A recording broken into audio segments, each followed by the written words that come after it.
Market Movers pekan kedua bulan September tahun 2021. Pergerakan pasar di pekan ini masih akan cukup menarik perhatian para pelaku pasar dengan merespon keputusan moneter terbaru dari 3 bank sentral utama, yaitu Reserve Bank Australia pada hari Selasa, Bank of Canada pada hari Rabu, dan European Central Bank pada hari Kamis, yang akan menjadi petunjuk bagi pasar untuk langkah moneter selanjutnya dari para pembuat kebijakan bank sentral masing-masing. Hari ini, pasar AS tutup karena merayakan Labor Day. Di pagi hari, pasar akan mendapatkan sentimen dari perilisan data ekonomi Australia seperti indeks inflasi yang dirilis oleh Melbourne Institute pada pukul 8 WIB dan jumlah lowongan pekerjaan yang dirilis oleh ANZ 30 menit kemudian.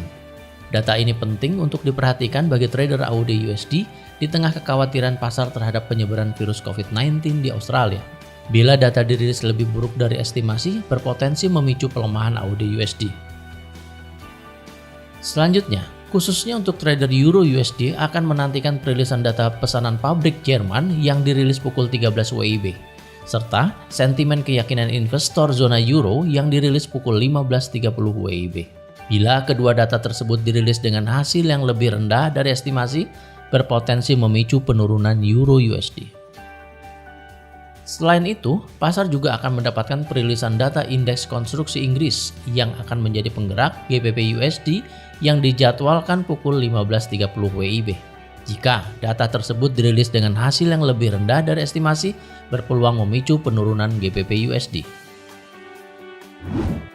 Selasa pagi, pasar akan mendapatkan perilisan 2 data ekonomi Jepang yang akan menjadi penggerak USD JPY, yaitu upah tunai rata-rata dan belanja rumah tangga yang dijadwalkan pukul 6.30 WIB. Bila kedua data tersebut dirilis dengan hasil yang lebih baik dari estimasi, berpotensi memicu penurunan USD JPY. Selanjutnya perhatian pasar, khususnya trader AUD USD, akan menantikan perilisan data neraca perdagangan Tiongkok untuk waktu yang tentatif, sebelum fokus tertuju ke perilisan keputusan moneter dari Reserve Bank Australia RBA yang dijadwalkan pukul 11.30 WIB. Bila data neraca perdagangan Tiongkok dirilis dengan hasil yang optimis, serta keputusan moneter RBA hasilnya dipandang hawkish, berpeluang memicu kenaikan AUD USD. Di siang hari, pasar akan mendapatkan sentimen dari data produksi industri Jerman yang dijadwalkan pukul 13 WIB yang dapat menjadi penggerak Euro USD. Euro USD berpeluang menguat jika data dirilis lebih baik dari estimasi. Setelahnya 90 menit kemudian, yaitu pukul 14.30 WIB, pasar akan menantikan perilisan data indeks harga rumah untuk periode Agustus yang dilaporkan oleh Halifax Bank of Scotland yang dapat menjadi penggerak GBP USD.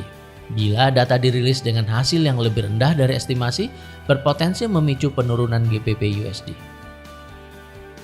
Setelah itu, fokus pasar akan tertuju ke perilisan data sentimen ekonomi Jerman dan zona Euro yang dilaporkan oleh ZU, serta jumlah tenaga kerja dan PDB zona Euro yang dilaporkan oleh Eurostat yang semua dijadwalkan bersamaan pada pukul 16 WIB. Bila data-data tersebut dirilis dengan hasil yang lebih baik dari estimasi, berpotensi memperkuat kinerja Euro USD. Rabu pagi, pada pukul 6.50 WIB, pasar akan mendapatkan katalis dari perilisan data neraca berjalan Jepang periode Juli serta data produk domestik bruto Jepang periode kuartal kedua. Bila kedua data tersebut dirilis dengan hasil yang lebih baik dari estimasi, berpotensi memicu penurunan USD JPY. Di siang harinya, fokus pasar akan tertuju ke data neraca perdagangan Prancis periode Juli. Data ini menarik untuk diperhatikan oleh trader Euro USD, karena Prancis adalah negara dengan tingkat ekonomi terbesar kedua di zona Euro. Bila data dirilis dengan hasil yang lebih buruk dari estimasi, berpotensi memicu penurunan Euro USD. Dan di malam hari, pasar akan mendapatkan perilisan keputusan moneter dari Bank of Canada pada pukul 21 WIB serta konferensi persnya untuk waktu yang tentatif. Bila keputusan moneter dan hasil konferensi pers hasilnya hawkish, berpotensi menekan turun pergerakan USD CAD. Dan untuk di waktu yang sama, yaitu pukul 21 WIB, AS juga akan merilis data lowongan pekerjaan di luar industri pertanian yang dilaporkan oleh Biro Statistik Tenaga Kerja. Bila hasilnya lebih rendah dari estimasi, berpeluang memicu pelemahan dolar AS dan menopang penguatan harga emas serta mata uang utama lainnya. Kamis pagi, pasar akan mendapatkan katalis dari perilisan data inflasi konsumen dan produsen Tiongkok yang dijadwalkan pukul 8.30 WIB. Data ekonomi Tiongkok penting untuk diperhatikan oleh trader AUD USD karena Tiongkok adalah rekan dagang utama Australia yang perekonomiannya dapat berdampak terhadap pergerakan mata uang dolar Australia. Bila data dirilis dengan hasil yang lebih baik dari estimasi, berpotensi memicu kenaikan AUD USD. Selanjutnya pasar, khususnya trader Euro USD akan menantikan perilisan data neraca perdagangan Jerman yang dijadwalkan pukul 13 WIB. Sebelum fokus tertuju ke keputusan moneter oleh European Central Bank ECB pada pukul 18.45 WIB dan konferensi persnya pada pukul 19.30 WIB.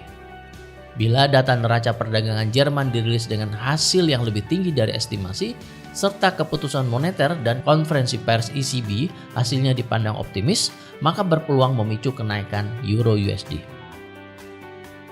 Dari Amerika Serikat juga akan merilis data ekonominya pada pukul 19.30 WIB, yaitu klaim awal tunjangan pengangguran yang dirilis rutin setiap pekannya.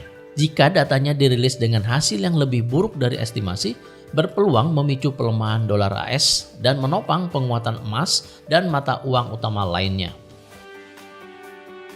Setelah itu fokus pasar, khususnya trader minyak akan tertuju ke perilisan data cadangan minyak mentah AS yang dirilis reguler setiap pekannya oleh Badan Informasi Energi AS pada pukul 22 WIB. Bila data dirilis dengan hasil yang optimis, berpeluang memicu kenaikan harga minyak. Jumat siang, perhatian pasar akan tertuju ke perilisan data ekonomi Jerman dan Inggris yang dirilis bersamaan pada pukul 13 WIB. Dari Jerman akan dirilis data indeks harga konsumen periode Agustus. Bila data ini dirilis dengan hasil yang lebih tinggi dari estimasi, berpotensi memicu kenaikan Euro USD. Sementara itu dari Inggris akan dirilis data PDB, neraca perdagangan, produksi industri dan produksi manufaktur. Data-data tersebut penting untuk diperhatikan di tengah masih adanya kekhawatiran pasar terhadap masalah ketegangan Brexit dan penyebaran virus COVID-19 di Inggris. Jika data-data tersebut dirilis dengan hasil yang lebih baik dari estimasi, berpeluang menopang kenaikan GBP USD. Di malam hari, tepat pukul 19.30 WIB, Kanada dan Amerika Serikat akan merilis data ekonomi penting. Dari Kanada akan dirilis data tenaga kerja seperti jumlah tenaga kerja dan tingkat pengangguran untuk periode Agustus. Bila hasilnya lebih baik dari estimasi, berpeluang memicu penurunan USD CAD. Sementara itu, dari Amerika Serikat akan dirilis data indeks harga produsen untuk periode Agustus. Bila data dirilis dengan hasil yang lebih rendah dari estimasi, berpotensi memicu pelemahan dolar AS dan menopang penguatan emas dan mata uang utama lainnya. Berikut adalah jadwal market movers yang lebih lengkap untuk Anda perhatikan agar Anda tidak kehilangan kesempatan.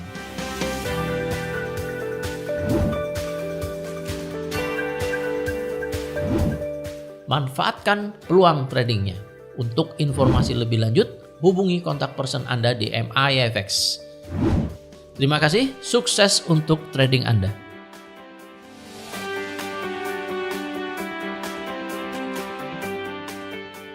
Nantikan Market Mover setiap minggu, jangan lupa like dan subscribe untuk mendapatkan notifikasi pertama.